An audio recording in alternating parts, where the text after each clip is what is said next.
이런 이야기가 있습니다. 늙은 나무꾼이 나무를 하고 있었는데 개구리 한 마리가 나타나서 말을 합니다. 깨굴깨굴 그러지 않고 사람이 하는 말을 합니다. 할아버지, 할아버지.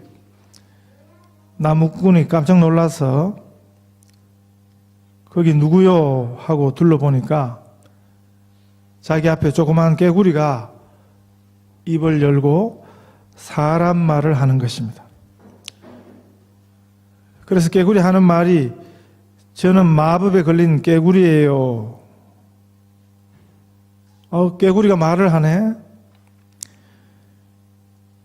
개구리가 그 할아버지 나무꾼한테 하는 말이 저한테 입을 맞춰주시면 사람으로 변해서 할아버지와 함께 살 수 있어요. 저는 원래 하늘에서 살던 선녀였거든요. 그 소리를 듣고 할아버지는 개구리를 집어들고 나무에 걸린 옷의 호주머니 속에 넣었습니다. 그리고는 다시 나무를 하기 시작했습니다. 그 호주머니 속에 갇힌 개구리가 할아버지 나한테 입을 맞춰주시면 사람이 되어서 함께 살아드린다니까요. 그런데 이 나무꾼은 무시하고 계속 나무를 하거든요. 개구리가 다시 한번 아니 왜 내 말을 안 믿어요? 나는 진짜로 예쁜 선녀라니까요. 나무꾼 할아버지가 믿어. 그런데 왜 입을 맞춰주시지 않고 나를 왜 주머니 속에 넣어두는 거예요? 하니까 그 할아버지 하는 말씀이 나는 예쁜 여자가 필요 없어. 너도 내 나이 돼봐. 개구리하고 이야기하는 것이 훨씬 재밌어. 그랬답니다. 아마 젊은 나무꾼 같았으면 얼른 개구리하고 입 맞추고 예쁜 선녀와 살았을 것인데 이렇게 입장 차이가 사람에 따라 다른 것 같습니다. 똑같은 감옥을 살아도 그곳에서 지옥 같은 감옥 생활을 하는 사람이 있는가 하면 요셉은 감옥 안에서도 천국을 삽니다. 구원이 뭐냐 하면 천국을 사는 것입니다. 예수 믿고 누리는 구원, 그 애매한 말이 아닙니다. 모호한 말이 아닙니다. 그것은 실제 천국을 누리며 사는 것입니다. 하나님의 자녀로 하나님이 주시는 하나님이 함께 하시는 그 천국의 삶을 실제 누리는 것입니다. 그런데 이 구원의 삶은, 천국을 누리는 삶은 우리가 어디에 있느냐 하는 게 문제가 아닙니다. 천국에서 제일 중요한 개념은 하나님이 제일 중요해요. 그게 땅이 아니에요. 어떤 곳, 그게 아니에요. 천국은 하나님의 나라인데 하나님의 나라에서 제일 중요한 개념은 하나님이십니다. 하나님. 어떤 지역이냐, 어떤 장소냐, 그게 천국의 진정성이 아니고 하나님이 계신 곳이 천국입니다. 하나님을 하나님으로 모신 곳이 그곳이 바로 천국입니다. 요셉은 억울하게 지금 감옥에 가게 되었습니다. 억울한 옥살이를 하게 되었습니다. 그러나 요셉은 그 감옥 안에서도 하나님을 하나님으로 모시고 살았기 때문에 요셉은 감옥을 살았던 게 아니고 감옥 안에서도 천국을 살았던 것입니다. 이거는 다른 특별한 비결이 아니었습니다. 요셉만이 할 수 있었던, 요셉이니까 가능했던, 특별하게 요셉에게 그런 성품이 있었다든지 그런 성격이 있어서 요셉만 가능했던 그런 게 아니었습니다. 누구든지 하나님을 모시고 살면 어디서든지 천국을 사는 원리가 있는 것입니다. 그래서 이것은 우리의 믿음에 달린 문제지 어떤 정황이냐, 어떤 상황이냐, 그 상황을 만난 사람 따라 달라지는 것이 아닌 것입니다. 그러니까 요셉이니까 그랬지 하는 생각은 그건 옳지 않습니다. 우리도 요셉처럼 어디에 있든지 우리 마음에 하나님을 하나님으로 모시고 살면 어디서든지 천국을 살 수 있는 줄 믿습니다.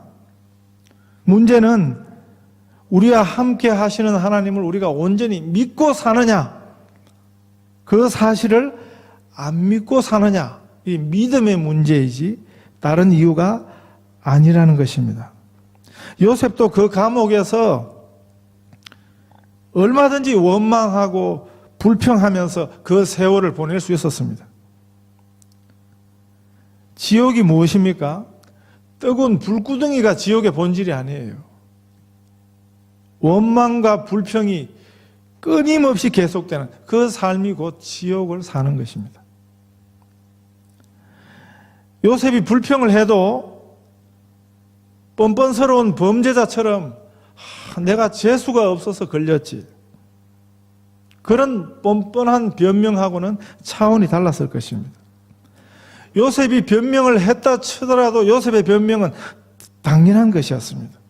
요셉이 불평을 하고 원망을 한다 그래서 그 진실을 제대로 안다면 누가 나무라지 못했을 것입니다. 그러나 요셉이 만약 그곳에서 할 만한 불평이고 할 만한 변명이지만 자기 신세를 한탄하고 우리 세상 사람들 말처럼 내 팔자야 그리고 팔자 타령이나 일삼았다면, 그리고 자신을 그곳에 빠뜨린 사람들을 탓하고 원망하고 거기서 이를 빠득빠득 갈면서 복수의 칼이나 열심히 갈고 있었다면, 그래서 자기를 종으로 팔아버린 그 형들을 원망하고 왜 내가 괜히 거기까지 가서 아버지 심부름을 그냥 대충 할 걸, 그렇게 잘 하려다가 내가 왜 이렇게 되었나, 그렇게 하면서 자신이 잘한 일마저 후회하는 그런 어리석음으로 그런 시간을 그곳에서 그렇게 보냈다면 얼마든지 그럴 수 있습니다. 우리가 자주 그러지 않습니까? 후회해도 소용없는 일, 그걸 가지고 우리가 후회하고 당장 눈앞의 결과가 나쁘다고 옳게 한 일마저 우리가 내가 왜 그랬을까 하는, 그게 진짜 어리석음이거든요. 그런 어리석음의 경향이 우리에게 있는 것입니다. 선교하러 선교지에 갔는데 어려움을 만났습니다. 그 눈앞의 어려움 때문에 선교지에 나섰던 그 참 잘했던 순종마저 후회하는 것은 그건 정말 어리석음이거든요. 어려운 사람을 도와주었습니다. 진심으로 도와주었습니다. 그랬더니 한참 나중 가니까 그 도움받았던 그 사람이 나를 실망시키고 나를 오히려 배반해요. 그러면 우리가 하는 게 뭡니까? 그걸 도와주지 말았을까? 내가 왜 그 사람 도왔던가? 이런 후회를 한다고요. 제가 시드니 오기 전에 대구서 사역했습니다. 그 교회에 참 신앙 좋은 권사님 둘째 딸이 대학교 2학년이었는데 아프리카로 단기 선교를 갔습니다. 그 권사님하고 전부터 잘 아는 여선교사님한테 아프리카 우간다에 사역하는 그분한테 자기 딸을 보낸 것입니다. 그런데 그 딸이 아프리카 간 지 6개월 만에 열병에 걸려서 죽었습니다. 그 소식을 듣고 그 권사님에게 갔더니 제게 이런 고백을 해주셨습니다. 자신이 처음에 그 딸 죽은 소식을 듣고는 내가 왜 내 딸을 거기 보내었는가. 물론 그 딸이 간다고 했어요. 근데 그걸 말리지 않고 그래 갔다 와 하고 왜 자기가 그걸 허락했는가. 그걸 가지고 후회가 되더랍니다. 그러다가 생각을 하니까 내가 그런 후회를 하고 있으면 그 선교지에서 죽어간 그 딸의 죽음을 아무 의미 없게 만드는 어리석음임을 생각했답니다. 그래서 그 다음부터는 기도를 바꿨대요. 후회하고 원망하는 그런 기도, 탄식하는 그런 기도를 하다가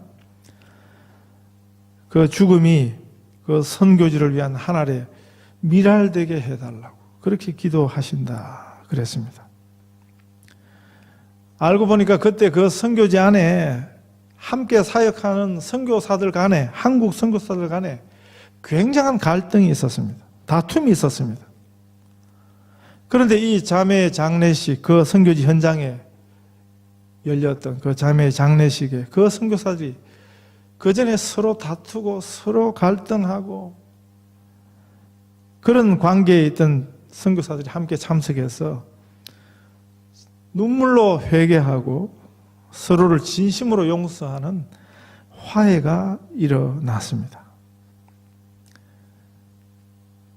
이 요셉은 나중에 자신을 종으로 팔아버린 그 형들을 애굽의 총리가 되어서 다시 만나게 됩니다.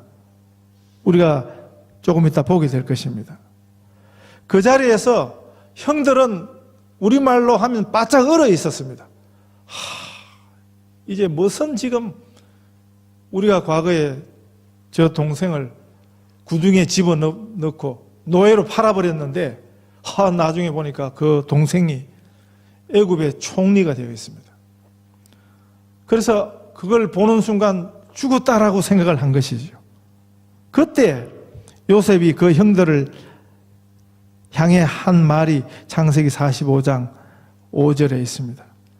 당신들이 나를 이곳에 팔았으므로 근심하지 마소서, 한탄하지 마소서.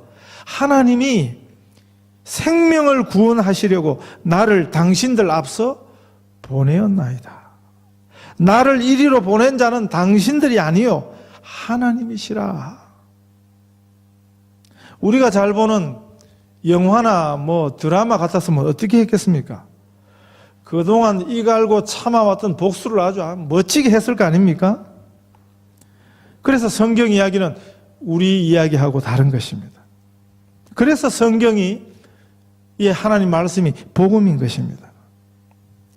이 세상의 이야기에는 이 세상 상식으로 보면 당연한 것입니다. 그러나 거기는 복음이 없습니다. 그래서 인간 상식에는 복음이 없는 것입니다. 그래서 우리들이 이 하나님의 이야기, 성경 이야기에 귀를 기울여야 되고 이 말씀을 우리 마음에 담고 살아야 하는 것입니다.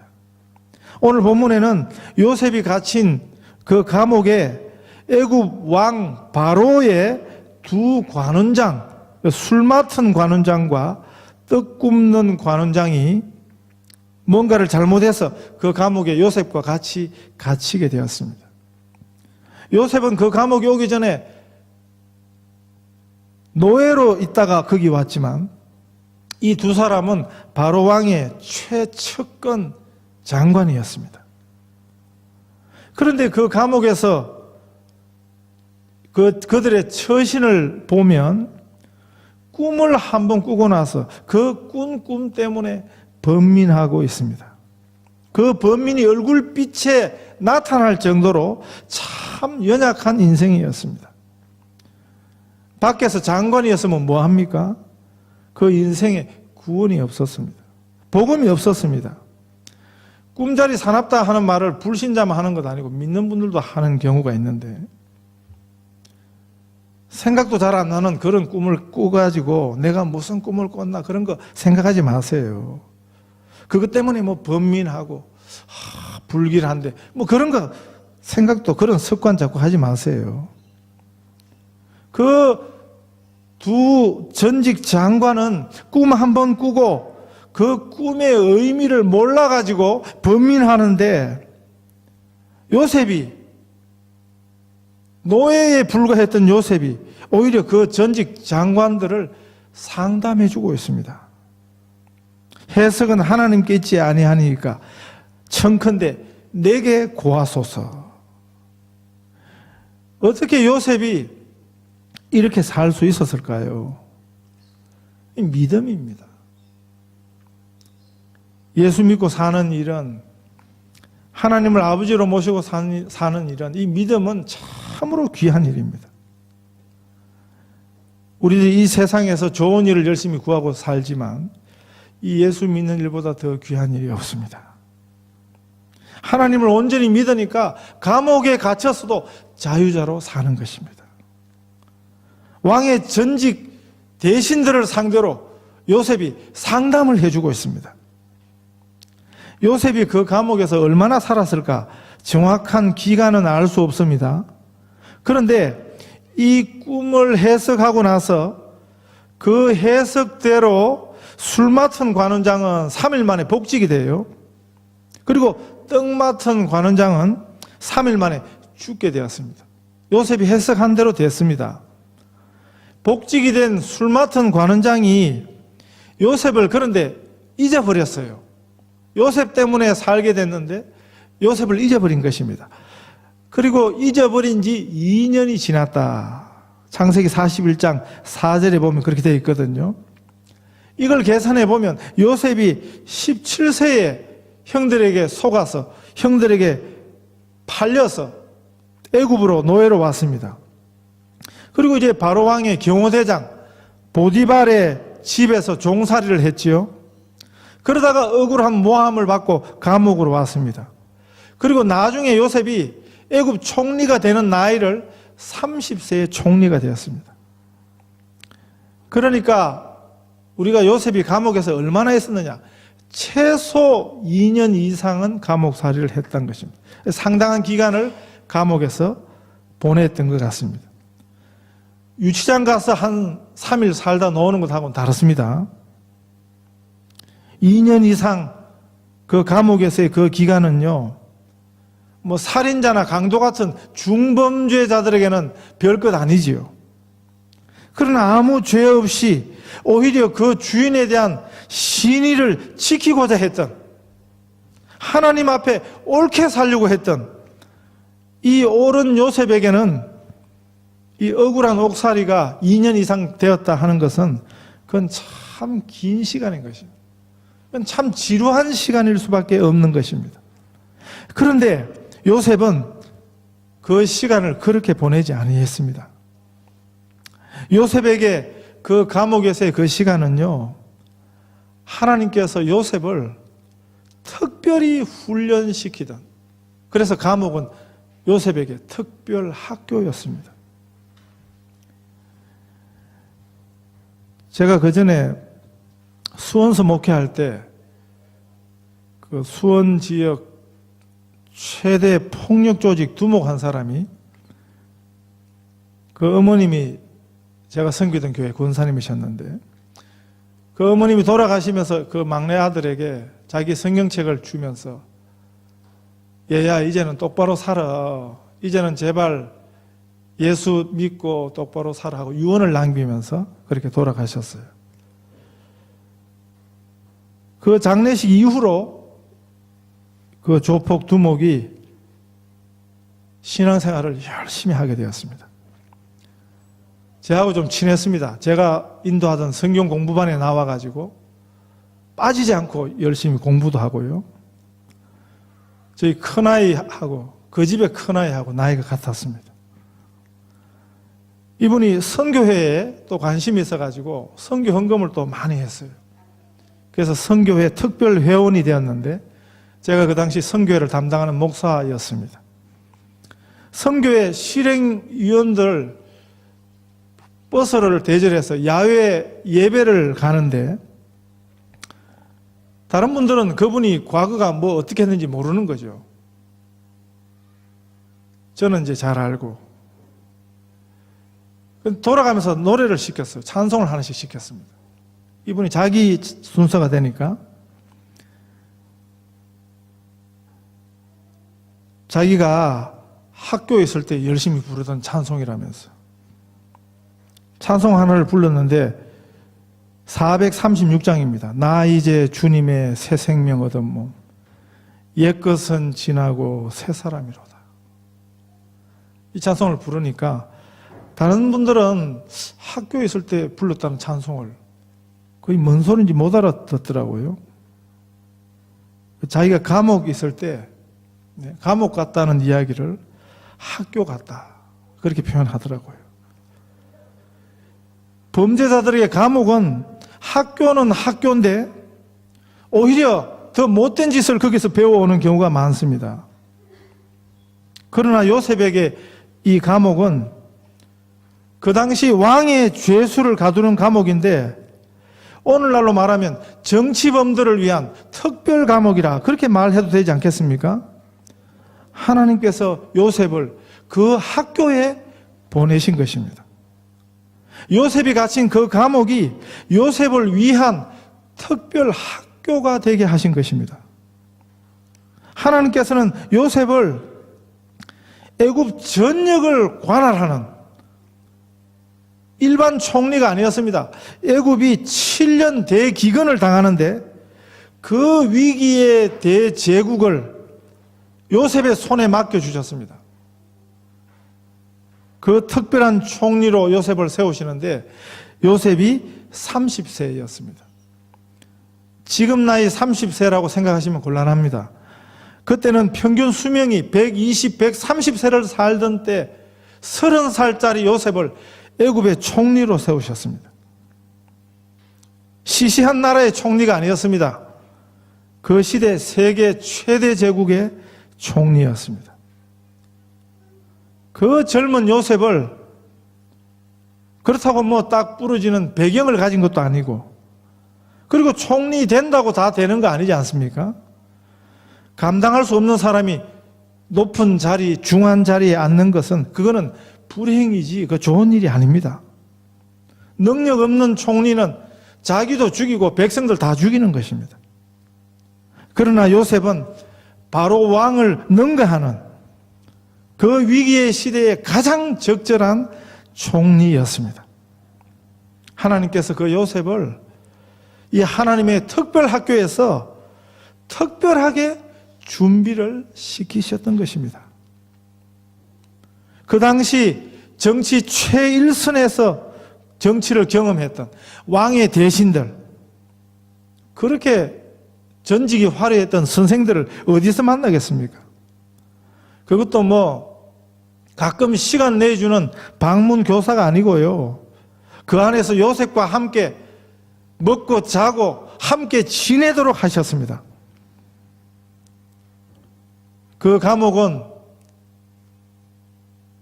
우리가 다른 안목으로 보면 매일 요셉을 위한 스페셜 클래스가 열리는 곳입니다. 특별한 학교였습니다. 숙식과 학비가 전액 무료. 왕의 죄수를 위한 감옥이니까 또 시시한 잡범들도 없습니다. 저는 수원에 있을 때 제가 선교 전도 담당이었기 때문에 수원 남문경찰서, 그 다음에 수원교도소, 제가 한 달에 한 번 이상 꼭 거기 다녔습니다. 유치장 이런 데는 잡범들이 많아요. 그래서 지저분해요, 거기가 막. 그러나 요셉의 감옥은 그런 곳이 아니었습니다. 어떤 안목으로 보느냐 따라 가지고 그 억울한 감옥이 천국이 될 수 있는 것입니다. 믿음으로 그곳을 사니까, 믿음으로 그곳을 바라보니까 감옥도 천국이었습니다. 우리들이 하나님을 옳게 믿으면 축복의 특권이 너무 많습니다. 감옥 가운데서도 하나님이 함께 하시는 형통이 있는 것입니다. 감옥에서도 찬송하며 감사하며 살게 하십니다. 감옥을 살아도 죄수로 살지 않고 상담가로 살게 하시고요.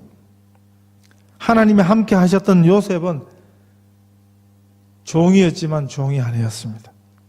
감옥이 아니었습니다. 신분이 죄수라고 죄수가 되는 게 아닙니다. 하나님이 함께 하시니까 죄수인 요셉이 오히려 간수 노릇을 해요. 하나님이 함께 하시니까 노예인 요셉이 보디발의 집에서는 주인 노릇을 했습니다. 여기서 끝나지 않습니다. 요셉은 이방 나라에서 팔려온 그 시대 그 세상의 가치관과 안목에서 보면 정말 땅의 티끌 같은 존재였습니다. 그러나 하나님께서는 이 요셉을 이 대국의 총리로 높이 들어 세우셨습니다. 사람이 아무리 감옥에 가두어도 하나님이 서시는 것을 막을 수는 없었습니다. 우리 하나님은 왕 중의 왕이십니다. 만왕의 왕이십니다. 예수 믿어 하나님의 자녀된 우리는요, 어떤 것에도 매이지 않습니다. 감옥조차도 우리를 가둘 수 없습니다. 어떤 상황에, 어떤 처지에 떨어져도 우리 하나님이 우리와 함께 하시면 그곳에 형통이 있습니다. 환경을 따라서, 처지를 따라서 우리가 만나는 사람 때문에 흔들리는 마음, 그거는 옳지 않습니다. 이 세상 것은 원래 뿌리가 얇습니다. 뿌리가 없습니다. 그래서 이 세상 것은 우리가 든든하게 오래 믿을 것이 아무것도 없는 것입니다. 이사야 26장 3절 4절에 보면 주께서 심지가 견고한 자를 평강의 평강으로 지키시리니 이는 그가 주를 의뢰함이니이다. 너희는 여호와를 영원히 의뢰하라. 주 여호와는 영원한 반석이심이로다. 우리가 만난 문제를 쳐다보지 마십시오. 환경을 탓하지 마십시오. 처지를 비판하지 마십시오. 그런 것 붙들고 살아서는 아무 도움이 안 되는 것입니다. 감옥에 떨어졌지만 그 옥중에서 하나님의 함께 하심을, 하나님이 주시는 형통을 누린 요셉을 생각하십시다. 요셉이 바라본 그 하나님을 우리도 바라볼 수 있기를 바랍니다. 그러면 하나님께서 우리를 어떻게 인도하실지 우리는 기대할 수 있습니다. 이것이 믿는 자의 삶입니다. 이 믿음을 내 것으로 누리고 사시는, 그래서 넉넉한 하나님의 자녀로 사실 수 있는 우리 온 성도들 다 되시기를 축복합니다.